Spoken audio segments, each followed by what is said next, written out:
এদেশের শ্রেষ্ঠ সন্তান, সূর্য সন্তান, বিশ্বের শ্রেষ্ঠ মুফাসসির কোরআন শহীদ আল্লামা দিলওয়ার হোসেন সাঈদী রাহমাতুল্লাহি আলাইহি।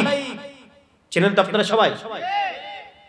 আমি সরাসরি ওনার মাদ্রাসায় পড়াশোনা করেছি, কামিল পড়েছি 12 সালে ওনার মাদ্রাসায় খুলনাতে।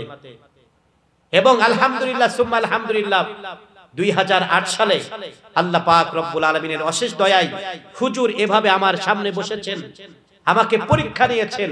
আমি যেহেতু হাফেজে কোরআন, তিনি ওনার মসজিদে তারাবিহের জন্য হাফেজ ঠিক করেছেন, আমাকে পড়া ধরেছেন, বারবার ধরেছেন, আমি পড়েছি, ধরেছেন, আমি পড়েছি, ধরতে ধরতে এক পর্যায়ে ওনার কাছে আমার তিলাওয়াত পছন্দ হয়েছে।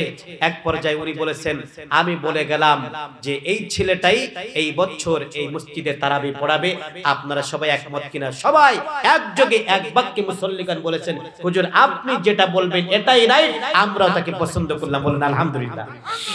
2008 সালের কথা বলছি, সে বছর আমি ওনার সেই মসজিদে তারাবি পড়িয়েছি। তখনই হুজুর আলহামদুলিল্লাহ সুম্মা আলহামদুলিল্লাহ আমার পিছনে অনেক ওয়াক্ত নামাজ পড়েছেন। হুজুরের সাথে আমি কথা বলার সুযোগ পেয়েছি, একান্তে অনেক কথা বলার সুযোগ পেয়েছি।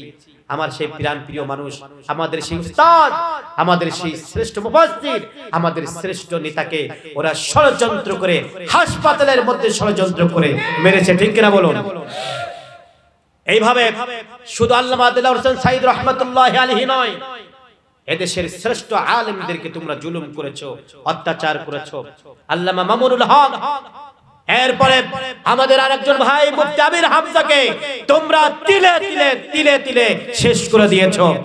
আপনারা দেখছেন মুফতি আমির হামজা আজ দেশে কথা বলতেছে, তার অনেক চাপ, কথা বলতে হয়, কিন্তু শারীরিক ভাবে তাকে এমন ভাবে তারা নির্যাতন করেছে, জুলুম করেছে তার উপরে, সে সুন্দরভাবে যে কোনো স্টেজে গিয়ে সঠিকভাবে দীর্ঘ টাইম কথা বলতে পারছে না।